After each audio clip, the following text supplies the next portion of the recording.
division. Bring out the big boys under mixed martial arts rules. Please send me first, Mr. Peyton Bond.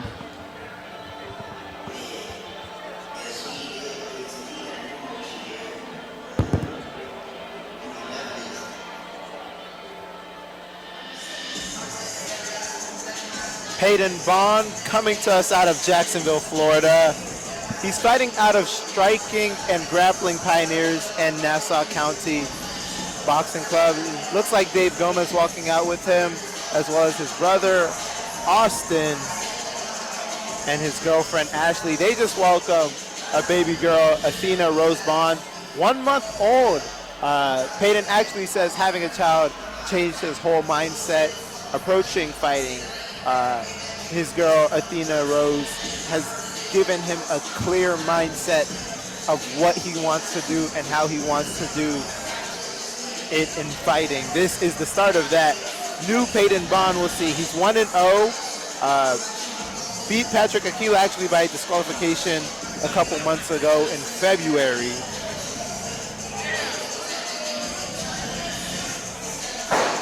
And he looks to make his stamp by winning this 125 belt.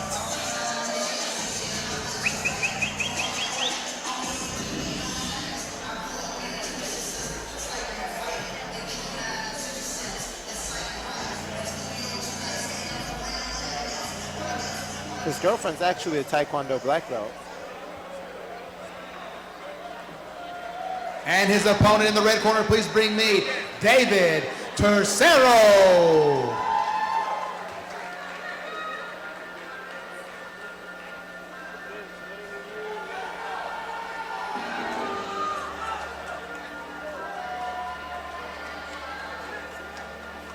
David Tercero comes to us at 3-0. He's also 19 years old, so we've got two young guys fighting for a belt. Tercero actually fought sport MMA before he even turned 18, so he was...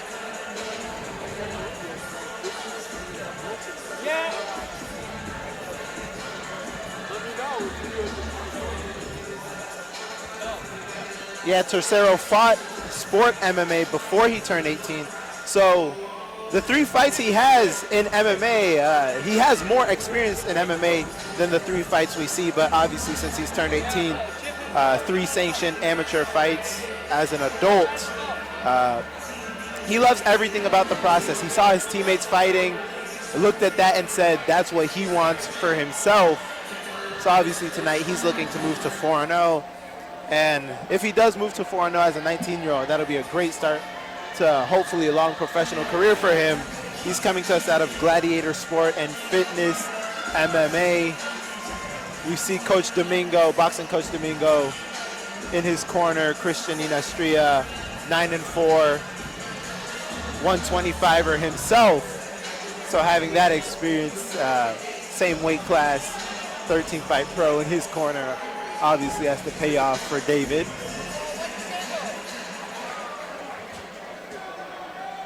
Ladies and gentlemen, we now will begin our 10th bout, our featured mixed martial arts bout of the evening. It will be contested for the Action Fight League Flyweight Championship. Introducing first, contender number 1, fighting out of the blue corner. This man is a kickboxer and jiu-jitsu stylist.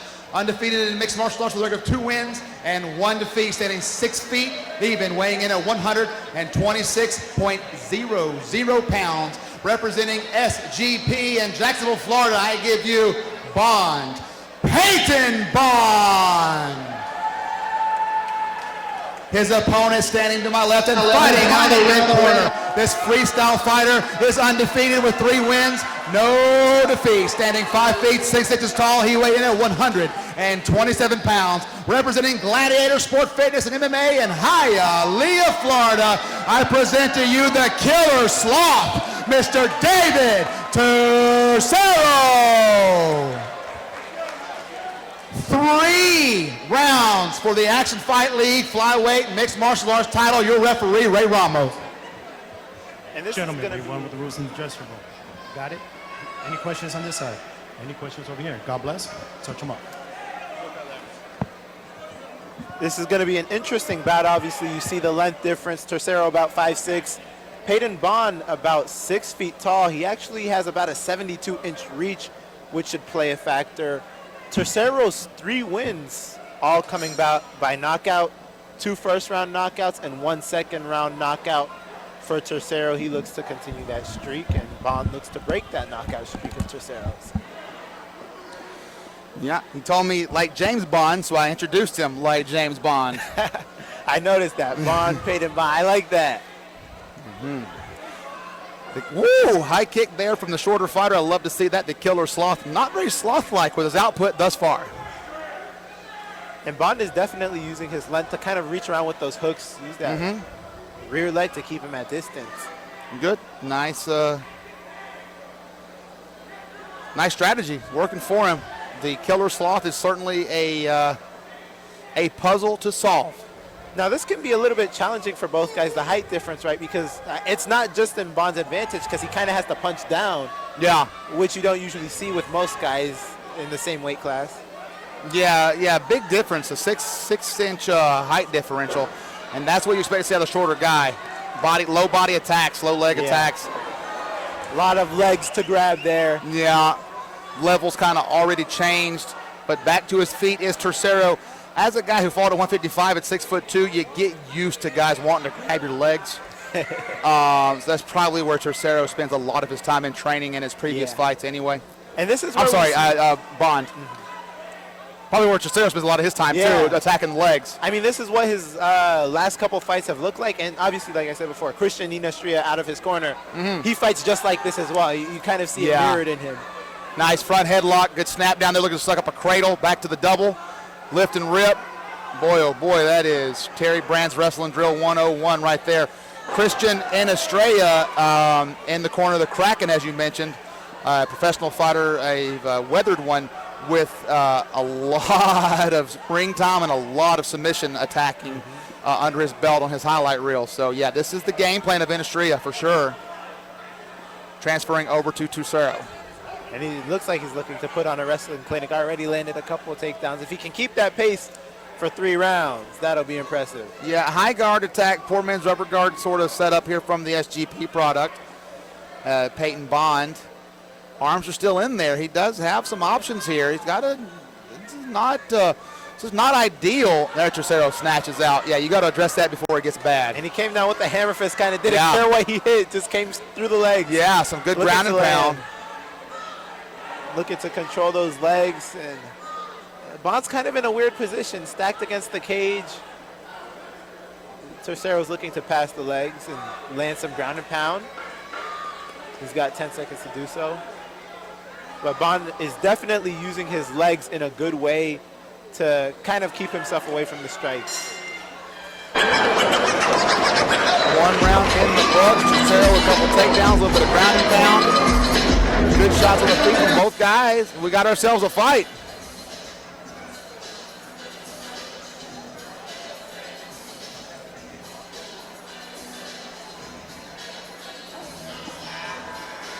There's the single leg transition to a double leg. Yeah. Just used that shorter height, got low, got his posture right, and took him down. Yep, stayed with it. And then in a scramble situation, kind of worked from, switched off to a front headlock. There's cradle to the double. Hammer fist. Yeah, that hit whatever's there, why not? Right, you can score on it, score on it.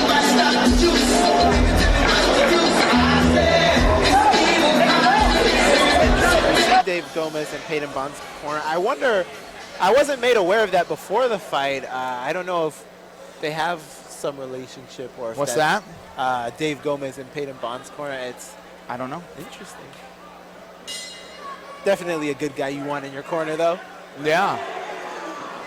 And it looks like Tercero landed with an uppercut there. Right back on the wrestling lift, but good feet underneath him for Bond. Not getting dumped there. But relentless with the attack is David Tercero.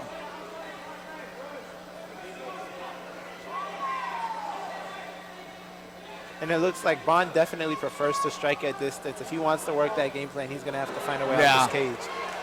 Yeah, because they got magnets on them right now. Tercero is keeping the head in the chest, executing a game plan as old as the sport itself.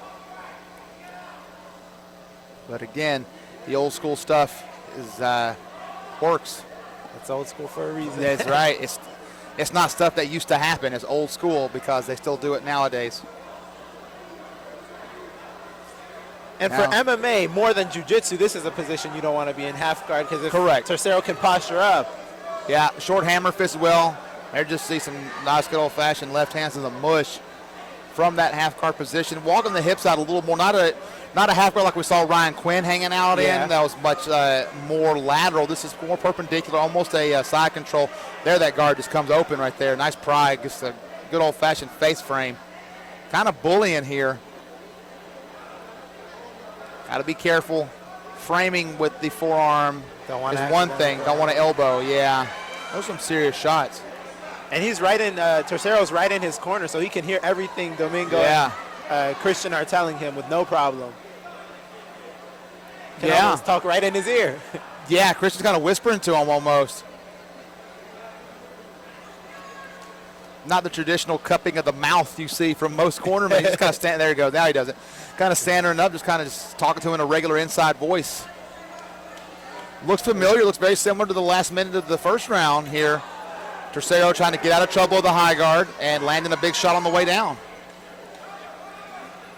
And it looked like for a second he passed into side control. It looked like he wasn't trying to hang out there, though. Yeah, well, sometimes the half guard gives you a better position or better control of the position.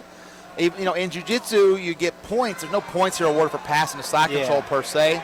Elion Rodriguez may give you a nod on the scorecard for trying to pass, I guess, but you're not awarded 2 points, 3 points for the pass like you would be in the jiu-jitsu competition. So if the guy's looking to get back to his feet, then maybe the half guard's the better way to go. You're already controlling a leg with your hips. And you get in there to land the strikes. That's what really gets you the points on these scorecards. Yeah.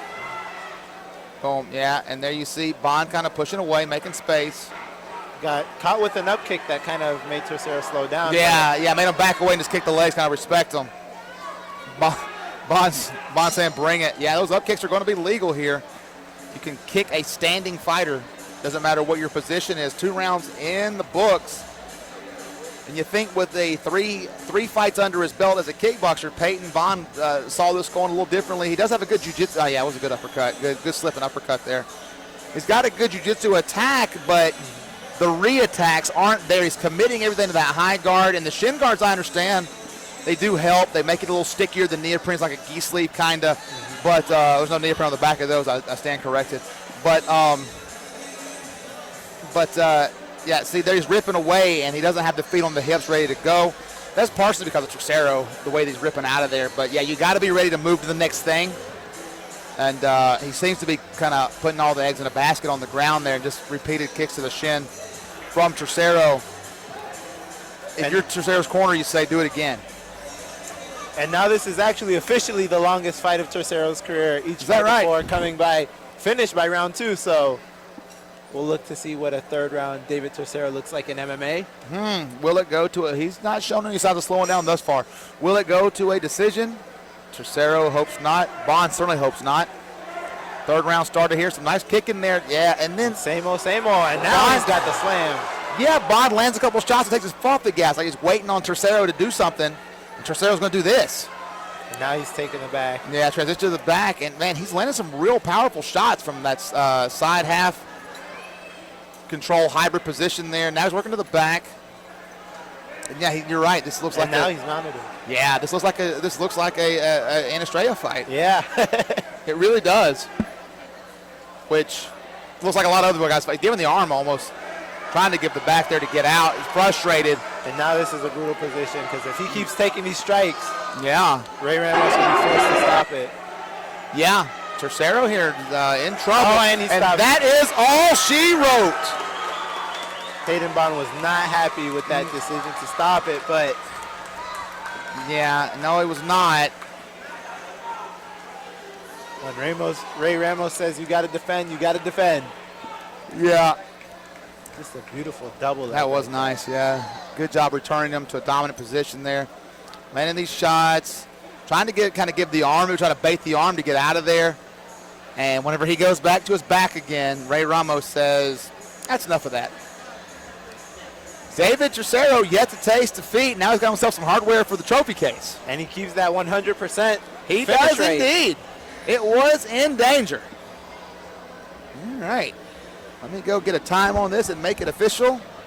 Right. And we got a co-main and a main event that you guys do not want to miss. I'm excited for those ones. We got a fun night of fights ahead of us. Next up, Joe Diamond and Alan Smith. But for now, we give our respect to David Tercero, 4-0, 100% finish rate. 4 wins by KO/TKO, 2 round one in the second round, and now 3rd round TKO for David Tercero. This is actually his 2nd belt in MMA, his 3rd belt in fighting. He has another flyweight and another kickboxing belt when it comes to fighting. His first AF belt, and now he's made a name for himself at the flyweight division. We have a couple other guys like Sharif Oripov, Edric Clark down here that have made a name for himself. Tercero definitely joining those guys, only at 19. Just turned 19 actually in June. So who knows, he could be pro before he turns 20.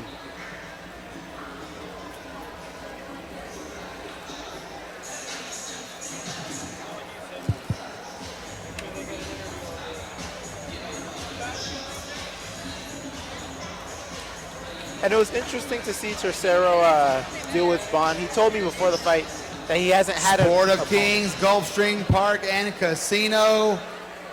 Referee Ray Ramos has called a stop to this bout, 52 seconds of the 3rd round, declaring your winner, and now the Action Fight League 125-pound champion, David the Killer Sloth Tercero.